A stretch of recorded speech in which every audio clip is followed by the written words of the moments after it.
Yo, what up? Welcome to another episode of the Oakland Warriors podcast. I'm Patrick, and I am joined by good old Vubang. What's up, Vubang? What's up, Patrick? Nothing, man. Just celebrating an interesting 102-100 victory over the Indiana Pacers. I got some thoughts on this game, man, but what were your impressions? I can't wait until this 3-point record is over. Yeah. I really think this is a mental thing for Steph the past few games. You can just see it. I think everything that he's doing is just rushed. It is a little bit off. I mean, it's even affecting his free throws. It's even affecting his passes. This is all mental. There's no way around this, because I think on a scale of 1 to 10 with a regular season game in Indiana, it's usually a 3. Nobody cares, you know.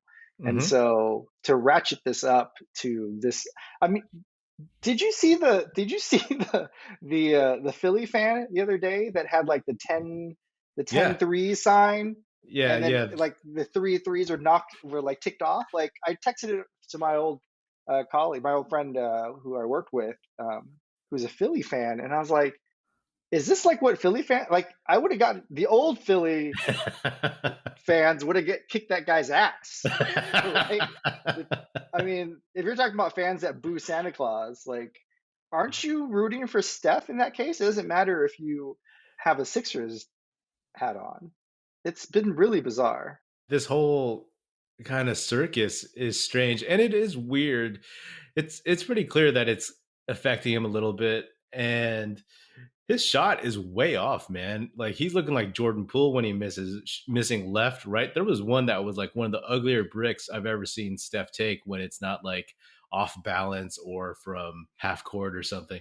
It's just one of those that hit the rim, the side of the rim, and just was thud and went straight down. I've never seen 2 air balls in a row. I mean, 2 air balls in one game before. It's weird, man. His shooting percentages from 3, since this game was 5 for 15. The previous game against the Sixers, 3 for 14.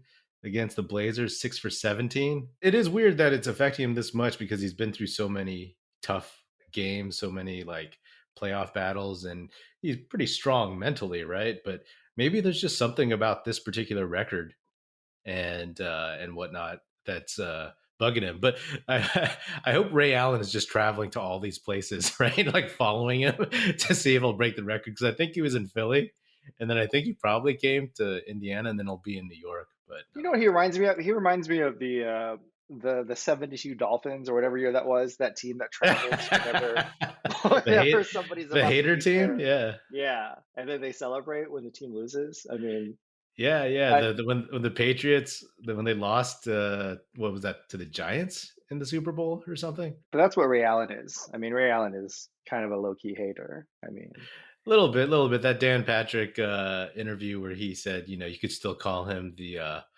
best three-point shooter of all time. I was like, yeah, that's fine. My man. comparison is the Flash versus Superman. The Flash. Yeah. The Flash has raced Superman, I think, 7 times and won 4 times. So it's great. We can call Ray Allen whatever he wants, greatest shooter, whatever. But then Steph is literally everything else plus shooter. I mean, it's absurd. Yeah. He can have the one thing if he wants. Well, I mean, Ray Allen was an amazing all-around shooting guard, but of course, Steph is completely different species. You know what I mean? But what else did you think about this game? I think that the Pacers are. It really frustrates me watching the Pacers. I mean, the Pacers are the very definition of a mid-market team or a small market team, and they are always going to be just this good, not bad, not great, just like this, right? A bunch of 24 to 28-year-olds that are kind of promising and scrappy and blah, blah, blah. And I'm just really annoyed, actually, that they drafted Chris Duarte, who's 24 years old and just basically seems like he's been there for 5 years. They drafted him when he was 19. And, obviously we could have gotten him instead of Moody if he fell, 1 or 2 spots or whatever. And now they're just going to trade the whole team. They're just trading the rest of the team because they realize they don't want to be in the mid tier anymore. It just really frustrates me. I feel like Like we are basically a tax paying team. We're just subsidizing basketball in Indiana. That's what really annoys me watching this team play. I have never thought about it that way, but that just actually makes me. Oh, it doesn't make me anything. It's not my money. But I was looking at the indie lineup and I was like, why are they doing a fire sale on this team? Because they have some solid pieces. I mean, I don't follow Indiana close enough, so obviously there's some reason. I haven't read any articles about them either, but they have good players. I guess it's just like, well, the ship has sailed. Let's move on from it.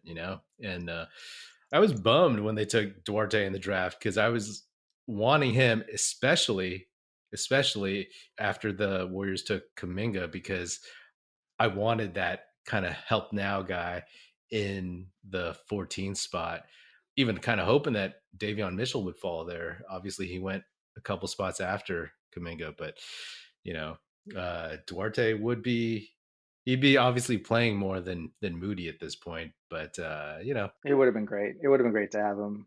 It really would have been great. But I mean, yeah, the reason why they're getting rid of their players is they're a mid-market team. Like nobody's dying to go to Indiana, so they right. just need to package two of those players to actually get, one of the big names that are going out there, and then build around them. Because this is just nobody's going to Indiana. Nobody's dying to play in Indianapolis. Like if you ask a bunch of NBA players, like what city the Indiana Pacers play in, like would they even know that it's Indianapolis? This is the team is basically there because what is it? Basketball was not invented there, but developed there. There's no other reason to have a basketball team there. I'm sorry to Indianapolis fans. Yeah, I mean, it's kind of unfortunate, right? Because they do have good players, but it's like, well, maybe they're getting too expensive and there's no way forward. So let's just cut bait, I suppose. I watched for Myles Turner in this game, and he seems like a good enough dude. I've read some articles on him and watched some tape of him, just like interviews and post game pressers. Seems like a good guy, but there was nothing in this game that made me say, okay, let's trade No, somehow Wiseman for Myles Turner, no. because obviously you'll have to trade a bunch of salary too. But I was like, no, What no, about I don't want Sabonis? this dude. Huh? What Ooh, about Sabonis? Sabonis, man, that guy is nice. He's nice, like in terms of his passing, his craftiness, his shooting. But I would want to see what's on paper first. Obviously, I don't think the Warriors brass is going to trade Wiseman, and I still want to keep Wiseman. But if it was like, oh man, just sprinkle Sabonis's game into just drop it into the Warriors passing offense, whew, that'd be you'd lose some stuff on defense, but They man, would whew. want too much for him, man. Two-time All-Star. They would want way too much for him. Yeah. And how old's that dude? I mean, I'm sure he's still like in his early He's prime. 24, 25 at most. Are you serious? You don't follow Gonzaga basketball? Hell no. Really? Even with Chet up there Well, right I now? mean, at this point that I don't follow college basketball unless the Warriors have a lottery pick. So, You sure you don't I, want to go to LMU to watch Chet Holmgren play this year? yeah, yeah, Or did you already play? LMU, man, that is way across town, man. I'm just not, it's just not worth the traffic. You know what I mean? And by the way, I'm sure other people have said this, but doesn't Chet Holmgren, doesn't he look like cousin Greg from Succession? He does. Yeah. He does. I've only seen one episode, and I know that for sure. Okay, but oddly tall, right? Because cousin Greg is like 6'6" amongst regular height people, and then Chet Holmgren is like 7 feet tall amongst basketball players. So I don't know. He's gonna gain some muscle mass and look exactly like cousin Greg, whatever. When he gets drafted, hopefully everybody will be like, "Hey, that's cousin Greg." One other observation I'll add about these games, I mean, these away games, I mean, it's just, I don't see any of the bench players like really stepping up. Like, Yeah, usually we have one player step up, and we're just not getting that right now. It's just kind of yeah. unbelievable. That one flash of Kuminga got me real excited, dude. Oh yeah, man. I was like, finally, because I had been pining for him in the Suns game in Phoenix, and then that Spurs game where he and Moody played pretty well in the G League that night. I was like, the Warriors could have really used him against the Spurs because they were tired from the Suns game at home. Can you Can you describe that to me? Like, why are they scheduling any of our players to play in the G League on a game where they're just running 9 or 10 players on the court? I don't know. I don't know. I It's think, very bizarre. yeah, It's because tying your hand behind your back. those guys in that Spurs game they weren't even in the arena for the Suns Yeah. game. So there was no letdown, and they're young and they have energy, and it wouldn't have been a trap game for them. It would have been an opportunity. But yeah, in terms of the bench, that's one thing that I was talking about over the weekend. I think that right now, the Warriors, because of their really, really awesome opening season schedule, they haven't had adversity really on the road. And Yeah. so it's like trying to figure out who these guys are on the road, right? Like, we don't have Sean Livingston, like these veterans basically who know how to play on the road. We have JTA who still makes a ton of mistakes on the road. You know, Gary Payton's played actually pretty well, but even guys like Bjelica has been in the slump, so it's still Steve Kerr's still searching when the Warriors aren't hitting, when they're not hitting shots, when people aren't bringing enough energy. So he's just searching and searching, and if they don't win this game, that's going to be a massive storyline, right? But I said in the group text, man, I said like the Warriors need tough, stressful wins like this because they need to know their young guys need to find out what it's like to win tough, stressful games. Like Steph knows how, Draymond knows how, Looney knows how, but these other guys, it's like they only know how to blow people out or lose heartbreakers where no one can hit a 3-pointer. This season almost feels like it's reverse what I was expecting the season to be.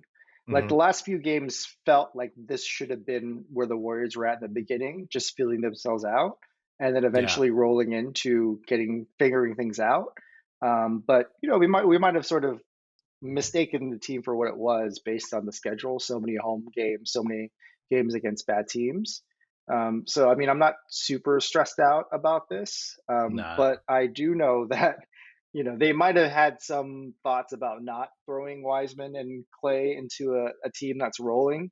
But now they're probably saying, yeah, this is we probably need them pretty soon. So it Yeah. might be a good thing. That's actually a good point about this team does look like a team that is trying to figure itself out. I mean, they know who they are at home, but on the road against teams that are coming after them with everything, that's a that's a whole different beast. And it's interesting too because I keep thinking about all the other teams, all the dynasty teams, and this is, I mean, I guess it's obvious to say it's different from all of them, but it's really different in the sense that like the first year team caught everybody by surprise. They didn't get everyone's best shot. And then the 73 win team, they were just on another level. And then all the KD teams, they could just flip the switch no matter what. This team doesn't have a switch to flip in these scenarios.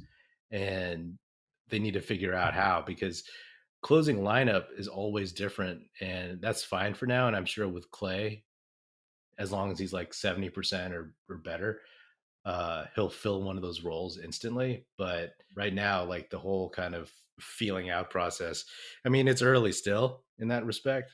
So again, I'm not worried either.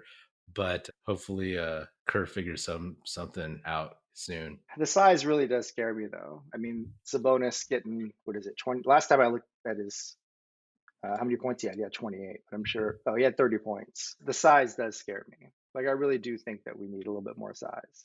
And I'm not sure if Wiseman would sort of provide the foundation of anything substantial that I would want. Well, what would be your move to get some size? I mean, we always had like a Zaza or a JaVale or a Mo Buckets, like just another few minutes. Can Mm-hmm. we get somebody that's sort of like just a few minutes additional? Do you have Because someone right in mind? now, no, I'm going to do that thing that all the reporters do where we basically, talk about a one-way trade, pick up somebody on waivers or something. But don't you feel Yeah. like we need like one more body No, I would of size? love one more body. When the season started, I was like, holy crap, this team has so many wings finally again, you know? And then it was like, oh, they have nobody up front. And my friend Aram, he was like, forget Miles Turner. Let's look at getting Marc Gasol back into the league because he's playing for a team that he founded. out in Spain. And if you can convince him to hop on the squad second half of the season, Yeah, just for two uh, months. for 10 to 15 minutes a game just against the big dudes, and then you have Wiseman who hopefully can give you 10 to 15 minutes a game, then I think that really makes a huge difference. And the odd man out on this stack lineup would be Bjelica, I think, right now. Yeah, I mean, I don't get Bjelica's game right now. I mean, he's really hesitant with his threes for some reason. Do you sense that Yeah. too? I feel like he's passing up a lot of threes. Yeah, he's always wide open when he kicks it to somebody else. It is strange, but he would be my odd man out, especially center for center. Yeah, I'm fine with him in the regular season for now, but I think once Wiseman comes back, I think we'll know for sure if we need another big body. Football fans, I'm sure we all love an action-packed, high-scoring NFL game, but with the latest no-brainer from DraftKings Sportsbook, an official sports betting partner of the NFL, you'll be a winner once a single point's scored. New customers who bet just $1 on any team to score can win $100 in free bets. It's that simple. If Sportsbook isn't available in your state yet, you can still get in on the NFL action. Everyone can play for huge cash prizes all season long with DraftKings daily fantasy sports contests. DraftKings is giving all new customers a free shot at millions of dollars in total prizes with their first deposit. Download the DraftKings Sportsbook app now. Use promo code TBPN. Bet $1 on any team to score and win $100 in free bets. If they score, you score with promo code TBPN this week at DraftKings Sportsbook, an official sports betting partner of the NFL. Must be 21 or older, New Jersey, Indiana, or Pennsylvania only. New customers only. Minimum $5 deposit and $1 wager required. One per customer. Restrictions apply. See DraftKings.com/sportsbook for details. Gambling problem? Call 1-800-GAMBLER. I need to talk to you about your Steph Curry slander. Please tell me why you think he's lost a step or whatever it is that you said. Oh, no, it's just the eye test, man. I think Steph has possibly lost his step. It's not like an indictment. I think it's actually been discussed in general that part of the reason why he put on more muscle to absorb contact is because he can't get to the basket as easily as before. So he'll take more contact in general, because guys will catch up to him and whatnot. So Yeah, I just never saw him as sort of getting to the basket with speed. It was always cunning. And I think a few factors are playing into this, most notably the foul calling this year, which is just, people are getting used to the new rule changes. And I feel like obviously he hasn't been affected as much as Westbrook and Dame and Harden.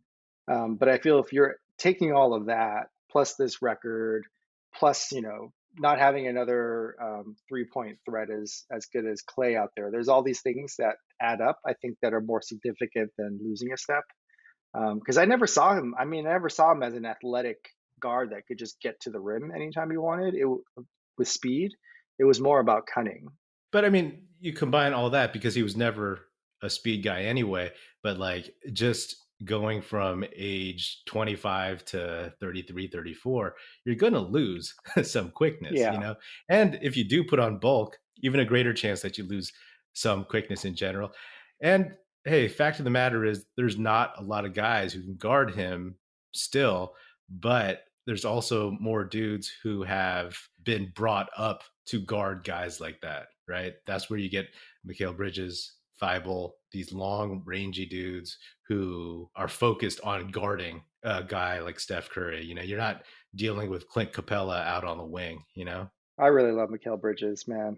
Yeah, man. Like watching him, I was like, okay, so if that's the Moses Moody comp, Moody has definitely got to work on his foot speed. Yeah.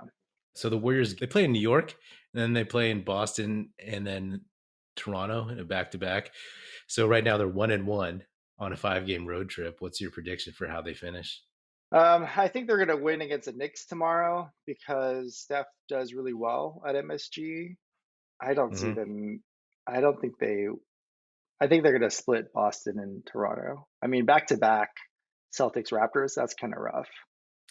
Yeah, that's going to be a tough one. Who would you want them to beat out of those two if they're going to lose Boston. one? Yeah. I mean, I would love to beat Boston. Raptor fans are the nicest people in the world, so I don't.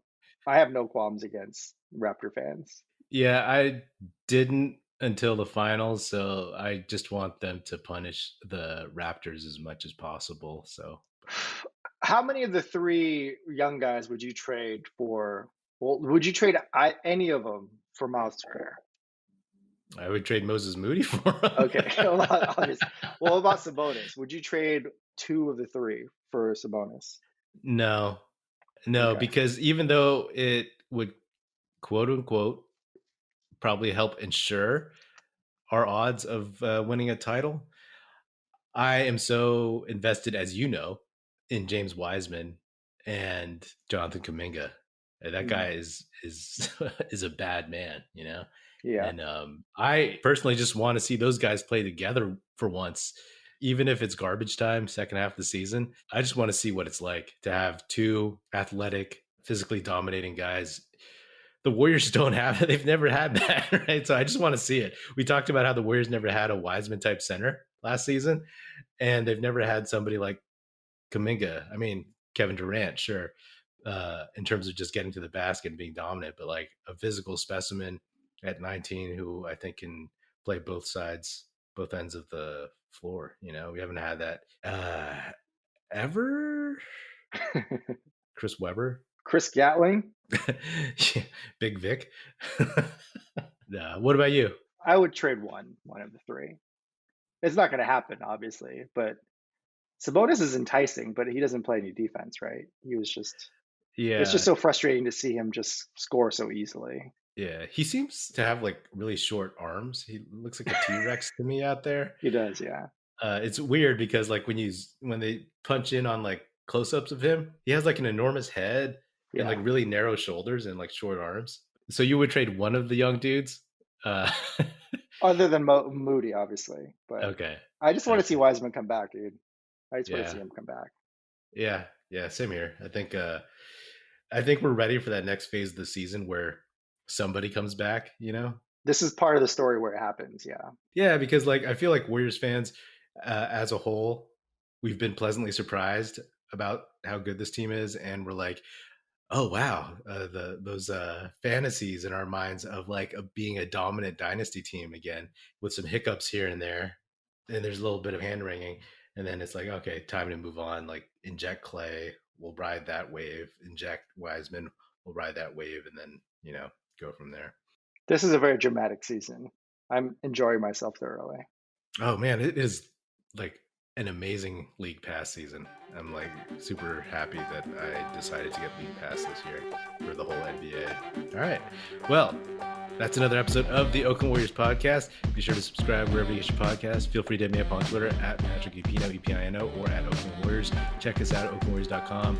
And be sure to tell your fellow Warrior fan friends to tune in and listen to the Oakland Warriors podcast. It's produced by National Film Society and is a part of the Basketball Podcast Network. And if you're so inclined, please leave us a 5-star review on Apple Podcast and say nice stuff about us in a review. Thanks. That's it. Music in this episode provided by Paper Sun. Special thanks to Paul Amardo for production support. See you next time, and go Dubs.